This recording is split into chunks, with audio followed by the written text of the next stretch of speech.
atas. Saya tengok guru pernah tengok. Sudah lepas dah, sudah tobat dah.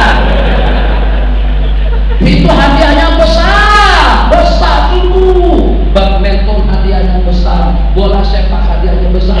Saya berani mencoba. Tuh guru yang mana yang dapat tunjangan gaji 100.000 dalam tiap bulan, kalau berbagi dengan pelatih bola sepak, dia boleh mendapatkan 1 juta dalam sebulan. Ada. Sehebat apapun tuh guru itu takkan dapat. Dari situ membuat anak-anak dan generasi tidak minat untuk belajar ilmu agama. Coba dengan kita kembalikan segala-galanya pada posisinya. Kalau Mawi tampil dengan konsepnya Hijaz, tampil dengan konsepnya Rabbani, dengan konsepnya Romahi Rama, dengan soneta grupnya Jakarta, ibu kota Indonesia, bagi sedikit saja. Insya Allah banyak yang benci, banyak yang mundurkan diri untuk menjadi pelakon dan penyanyi. Tapi ketika pelakon, bang, sejam dalam lakonan dibayar dalam berapa ribu RM, tapi sejam untuk urusan agama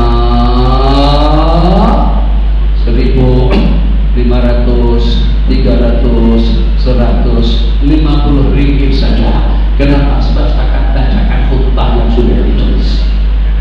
Betul, itu reality, itu fakta nyata.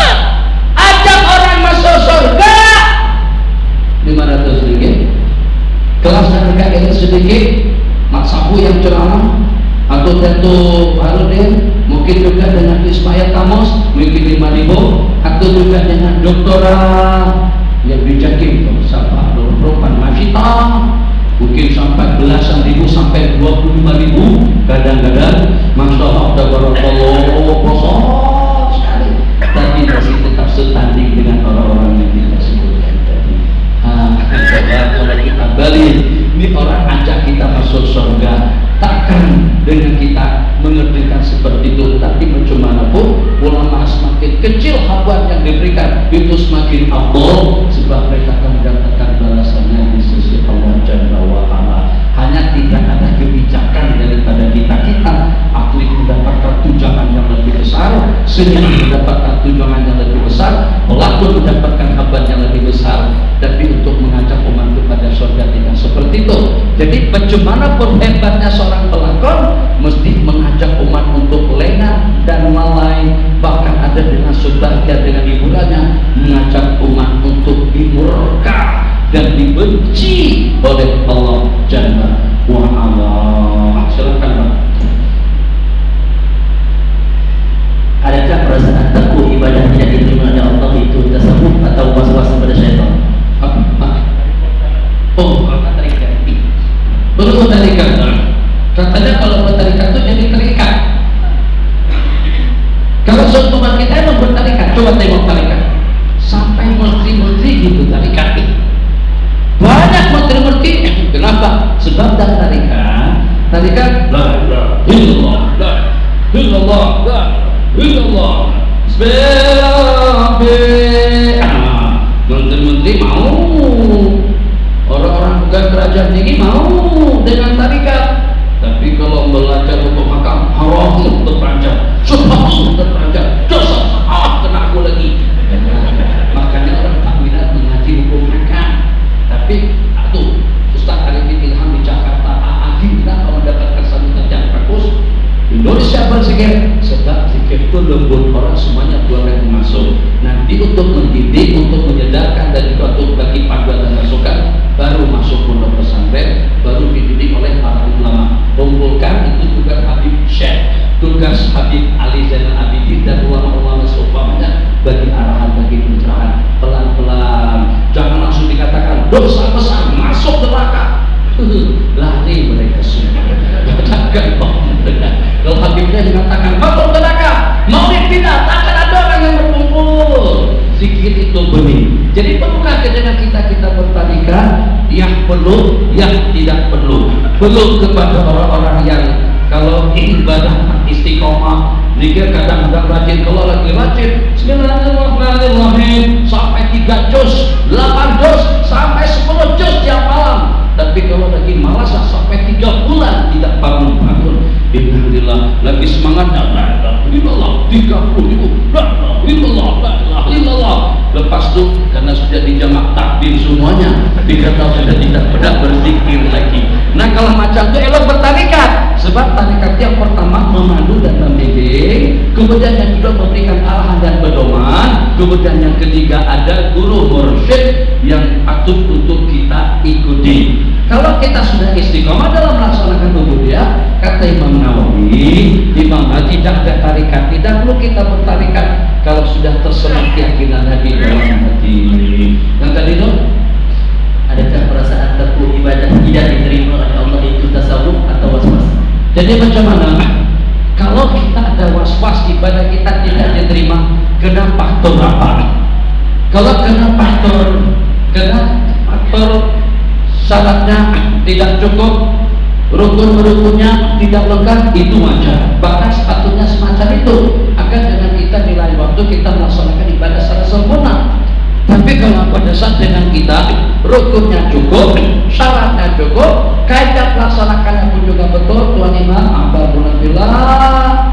Kalau untuk selain daripada malam Jumat, kuliah ayyuhal kafirun kita ja'a Rasulullah rakaat yang kedua hanya malam Jumat saja maghrib, kuliah ayyuhal kafirun qul huwallahu ahad rakaat yang kedua. Untuk malam-malam yang lain kalau kita nak baca juga kuliah, kita sambung dengan surah yang berikutnya. Kemudian yang kedua, mungkin bukan berarti tidak boleh, boleh saja tapi kurang afdal kalau kita membaca daripada surah yang panjang tapi terbaca tidak habis. Ulama mengatakan membaca surah yang sempurna yang walaupun sedikit itu lebih afdal daripada kita membaca ayat yang banyak daripada surah tapi tidak habis. Jadi kembali kepada pertanyaan tadi itu, rasanya sudah memadai dengan jawabannya. Silakan. 10 menit lagi, 7 menit lagi. Adakah Rasulullah SAW mengenai Syekh Abdul Qadir Al-Jailani kerana di dalam qasidah ada menyebut mengenai Syekh Abdul Qadir Al-Jailani itu kekasih Nabi? Itu masih mendingan, bahasa masih mendingan, masih oke lagi. Ada yang pernah mencelamakan, rasanya kalau ikut bahasa itu bahasa Kelantan. Kita jangan cari pasang, jangan cari masalah, jangan bagi keris untuk kita daripada belakang. Dikatakan Nabi kita pernah menyesal dalam hidup beliau seketika dengan beliau tidak berjumpa dengan Syekh Abdul Qadir Jailani. Ada dengar? Itu dalam YouTube atau dalam masa? Ada pernah dengar? Siapa yang tunjukkan kepada saya pada masa di Kelantan tempoh hari? Nabi kita menyesal karena tak berjumpa dengan Syekh Abdul Qadir Jailani atau juga dengan Imam Ghazali. Itu hadis yang direkayasa. Buka kutub sitah, tidak ada penyesalan bagi kita yang semacam itu. Bukannya Syekh Abdul Qadir Jailani saja, semua umat Nabi kita cintai, semua umat yang lahir yang hidup semasa dengan beliau atau juga tidak semasa dengan beliau layak untuk mendapatkan syafaat dan juga untuk mendapatkan pertolongan daripada Nabi. Itu dikatakan karena Nabi kita mencintai umat beliau. Bahkan Nabi kita pernah berangan-angan, seronoknya kalau aku dipertemukan dengan kawan-kawanku. Jadi kata para sahabat, tidakkah betul kami ini teman-temanmu ya Rasulullah? Tidak, kalian itu adalah sahabat-sahabatku. Nabi kita bersabda, teman-temanku ikhwani, itu generasi masa depan yang beriman dan percaya kepada aku, tapi tidak pernah berkumpul dan juga tidak pernah menengok aku. Itu ada disebutkan di dalam hadis. Jadi bukan hanya kepada Syekh Abdul Qadir Jailani, kepada cinta pun semuanya Nabi kita cinta. Apalagi kalau pada setiap waktu Allahumma sholli ala sayyidina Muhammad, nama kita alamat lengkap daripada Kajang, nama kita alamat lengkap daripada Bangi. Dahulu kita agak kebingungan bagaimana kita bersalawat di sini, tapi Nabi kita boleh menyahur, tapi Nabi kita boleh tahu. Rupa-rupanya ada SMS, ada Facebook, ada email. Ini buatan manusia yang dicipta oleh sang pencipta lebih canggih dan juga lebih sempurna. Bukan ketika kita lewat kawasan kubur, assalamualaikum ahla la ilaha illallah, yang kubur jaraknya tidak kurang daripada ratusan meter. Salam kita dari sini akan boleh didengar oleh mereka semuanya, dan mereka pun juga akan menjawabnya. 5 menit. Benarkah bahwa Rasulullah SAW boleh hadir di dalam majlis ilmu hari ini? Hadir. Majlis ilmu siapa dulu? Kalau dengan seumpama majlis ilmu saya gede betul dan belum sampai kepada tahap yang semacam itu. Saya tahu diri saya, apalagi kalau sampai mengaku-ngaku dengan baginda hadir ke majlis kita, dan juga dengan kemuliaan dan keagungan baginda. Apakah kira-kira layak dan tepat kalau dengan baginda datang ke majlis-majlis kita? Kalau kita katakan apakah layak, ya itu bukan satu hal yang mustahil. Tapi untuk kita katakan di majlisku ini Rasulullah hadir, itu perlu bukti dan juga perlu penyaksian. Al-bayyinatu 'alal mudda'i wal yaminu 'ala man ankar. Kalau memang yang berkata itu di kalangan ulama besar, di kalangan para ulama salihin, mesti ulama itu akan menutupi hakikat-hakikat yang semacam itu. 2 kitab tebal semuanya berbicara tentang karamat Syekh Abdullah Al-Haddad. Padamkan, coba tolong nyalamkan, masukkan, lorongkan 2 kitab tersebut atau 2 juz besar tersebut ke dalam air. Tak nak kalau dengan karamatnya beliau dibaca dan diketahui oleh orang ramai. Ulama ahli sunnah merahasiakan dan menyembunyikan perkara-perkara semacam itu kecuali kepada orang-orang tertentu, diceritakan di khalayak orang ramai. Kalau memang betul itu pun tidak sepatutnya kita ceritakan. Kalau tidak betul, waliyadzubillah. Tapi secara fakta nyata kita kaitkan juga dengan Yaqobah. Tadi saya ditanya pada studi serumba atau pada studi tentang Yaqobah. Yaqobah kenapa? Salah bising. Kenapa? Dengan Wahabi pun juga bising. Seketika ada yang mengatakan semacam itu, kita tidak mengomentari atau tidak komen tentang pengakuan daripada Syekh Kabbani atau juga dengan Habib Syekh atau di majlis beliau yang dikatakan Syekh Kabbani mengatakan bangkit kedengaran Nabi kita datang pada saat itu. Itu tanggung jawab mereka berdua untuk kenyataan yang mereka nyatakan pada malam hari atau beberapa hari berikutnya. Apakah memang benar atau betul yang mereka ceritakan atau seperti apa? Itu tanggung jawab mereka di sisi Allah. Percaya tidak, mendustakan juga tidak, tapi secara fakta nyata Nabi kita bersabda, man ra'ani bil maram fasayarani bil yaqadha.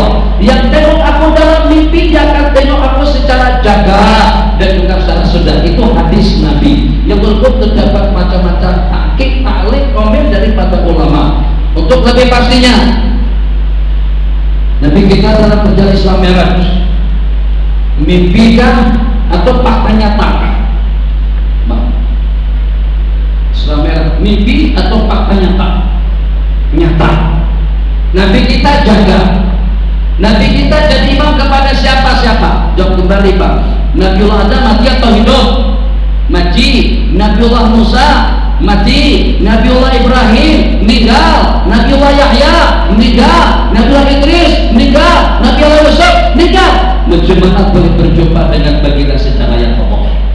Juga secara nyata itu kudan dari masa Allah Jalla wa'ala, bukan suatu hal yang mustahil. Allah mempertemukan sesiapa saja daripada kita, apalagi memang orang yang dekat kepada Allah secara ya Allah. Mungkin baginda Nabi hadir di majlis pengajian, tapi kalau Allah karuniakan semacam itu pun kepada mereka orang-orang yang sempurna dekat kepada Allah, akan merahasiakan perkara-perkara semacam itu.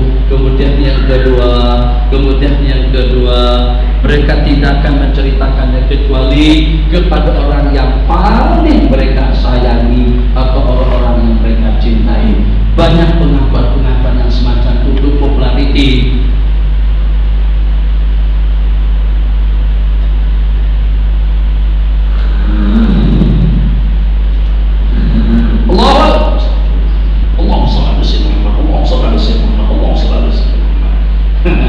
Karena Imam Qomri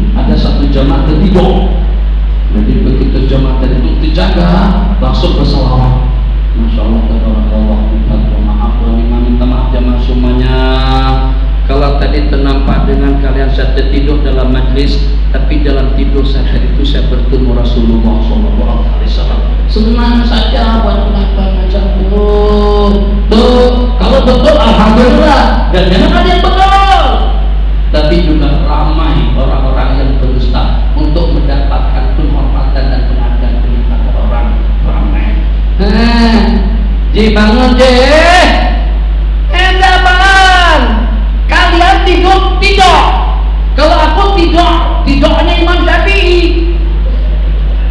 Imam Syafi'i tidur tapi ilmu berjalan. Jadi sekarang tak kejut kita waktu tidur. Haji, sembahyang dulu subuh. Jadi kata Tuhan, apa sembahyang subuh? Aku dah sembahyang di Masjidil Haram tadi itu. Cemana sembahyang di Masjidil Haram? Sedangkan di Masjidil Haram subuhnya selepas kita dulu tak akan sembahyang subuh sebelum waktunya. Imam yang mana yang mengimami di situ? Senang saja. Berbodoh cucu anak cici. Kalau Tuhan lagi tidur subuh jangan dikejut. Kalau Tuhan tak bangun waktu subuh jangan dikejutkan. Biar Tuhan bangun waktu duha atau juga pada pukul 9 pagi. Kenapa Tuhan? Kalau Tuhan tak terbangun, berarti Tuhan sembahyang di Masjidil Haram, Masjidil Aqsa. Berarti kan ada cerita macam tuh. Yang Qabil dan Asyatul Qadir Jailani pada hari Jumat tidak nampak batang hidung. Ternyata begitu berjumpa dengan orang-orang di daerah lain, ternyata menyatakan beliau ada di situ. Dan rumah yang sama juga ada di rumah. Kita bukannya macam itu, Bang. Apa boleh buktikan? Pegang saja jubah saya sekuat-kuatnya. Imam Suyuti ajak murid beliau pergi ke Mekah untuk melaksanakan umrah, tidak melalui tabung haji, tidak melalui UNH Indonesia. Kata Imam Suyuti, nak pergi ke Mekah tak? Nah, tapi rahasiakan, jangan terima, jangan masuk Facebook, jangan masuk email, jangan SMS kepada sesama-sama. Gitu guru. Kata Imam Suyuti, pegang bajuku, pegang jubahku, padamkan mata, jalan. 1, 2, 3, 27 langkah, buka mata, ada di buka. Pegang jubah saya, kemana saya? Tutup pintu situ. Jadi kalau minta maaf lah, ada Tuhan kita dikejar. Nah, kita katakan nanti dulu. Untuk buat pengakuan-pengakuan semacam itu tanggung jawab dan kesian umat. Kalau untuk membodohi, untuk menipu, siapapun boleh menipu, tapi tanggung jawab di hadapan Allah, murka Allah yang menantikan. Insyaallah Syekh Rosli, kita semacam mana kita akui kekurangan-kekurangan yang ada pada diri kita. Kita tanah buat pengakuan-pengakuan yang macam-macam. Mungkin entah paham apa yang anda maksud. Ada sebagian daripada sahabat kita di sini yang membuat pengakuan-pengakuan macam itu, seperti Syekh Arkam dahulu. Pada hari apa akan terjadi apa? Terus tidak terjadi. Apa yang terjadi? Orang jadi bingung. Ada yang mengatakan itu kalau memang betul dia orang dekat kepada Allah, kenapa percakapannya tidak dibuktikan oleh Allah? Panjang cerita. Terakhir lewat coba. Assalamualaikum Syekh. Saya bertanya, boleh kita membeli emas dengan berhutang? Sebab orang ada bertanya dengan guru motor, kenapa boleh berhutang? Uang ringgit, uang rupiah, real, euro, selain daripada dolar. Haji Ahmad bagi jawaban, masih menggunakan saudara emas dan perak atau negara Malaysia sewenang-wenang saja cetak cop uang kertas uang ringgit? Kalau sana tidak ada saudara emas dan perak, negara manapun berimbas seperti Amerika. Dolar Amerika saja tidak ada saudaranya daripada emas dan perak. Kalau tidak, Bang, apa ruginya dengan kerajaan? Tuh kertas majalah Manggis atau Mangga tuh, itu kalau kita buat uang ringgit lebih menguntungkan daripada kita buat majalah. Cok saja uang ringgit sebanyak-banyaknya, tak lagi kita bagi dengan hitungan. Awak ada berapa karun? Nanti saya bagi uang ringgit berapa karun. Kalau saya boleh macam itu, kita sejahtera semuanya. Kita nak beli apa? Jintu kah? Jinti kah? Mercedes kelas kah? Besura kah? Nih besura kah? Duit banyak tidak ada hitungannya. Dan tidak ada saudaranya. Jadi kalau saudara duit itu daripada emas, maka seketika kita beli emas, nanti kita bersabda emas dengan emas, adzahabu bidzahabi, wal fiddatu bil fiddati, wal burru bil burri, wa syairu bil syair, wa tamru bil tamri, wal milhu bil mil'i. Ada 6 asnaf ribawiyah. Nabi kita bersabda bimistin, tangan ke tangan. Secara seketika ulama kita dulu sepakat mengatakan emas tidak perlu dibeli dengan cara berhutang. Sementara ada tulisan, ada artikel yang ditulis akhir-akhir ini, pendapat yang membolehkan atas dasar duit itu tidak lagi bersandar kepada emas. Mungkin kalau kita katakan dengan dolar Amerika semacam itu, tapi secara fakta nyata tidak demikian. Masih ada saudara emasnya untuk menentukan tinggi dan nilai duit. Kalau seperti itu menjual atau membeli emas secara berutang, tetap sebagaimana fakta ulama kita dahulu tidak boleh. Kalau sudah diberikan emas, kalau kita menjual emasnya rugi nanti. Biar kita kumpulkan duitnya dulu, 10 ringgit, 100 ringgit, 1000 ringgit, sampai 14.000 ringgit, berarti beli emas cukup 100 gram. Senang. Daripada kita beli berutang, duitnya kita tak boleh ambil balik, dan kalau kita jual pun juga akan rugi. Duitnya senang, duitnya kita kumpulkan dulu, cukup duitnya. Kalau kita ada keperluan lain, duit masih boleh kita gunakan. Kalau pada duitnya sudah cukup kita tak belikan, silahkan saja secara moral dan bersih. Anak bagi jawaban sederhana, minta maaf dengan waktunya sekali lagi. Jadi KLII itu kamu masih gitu. Kita naik malamnya Malindo supaya bijak. Di Asia oke juga, tapi tergantung apakah Asia ini atau KLC Indonesia, ini Malaysia. Oke, kita ambil yang lebih netral, Malindo, Malaysia, Indonesia. Jadi kata pramugari, saya Anita Hasrizawati, ketua pramugari Anda, perjalanan ke Jakarta akan kita tempuh dalam 1 jam 45 menit dengan ketinggian jelajah 34.000 kaki di atas permukaan laut. Pasangkan, kata sana, sabuk pengaman, tarik kereta Anda, kembalikan meja dan kursi pada tempatnya, matikan handphone dan juga dengan alat seumpamanya, dan insya Allah dengan ketinggian jelajah kita, dengan ketinggian jelajah 34.000 kaki kita permukaan laut, dan ada kemungkinan dengan goncangan udara selepas 15 menit kita terbang, pesawat kita akan terhempas. Berani naik tak?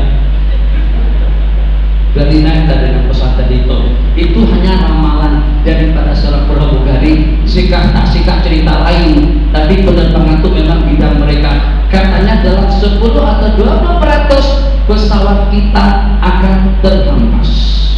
Insya Allah ada satu penumpang punya panggilan kepada Lion Air, kepada Malindo 70 tujuan Jakarta, dipersilakan untuk menaiki pesawat. Panggilan terakhir kepada Malindo 780 tujuan Jakarta, dipersilakan untuk menaiki pesawat. Ada yang dari naik, kenapa?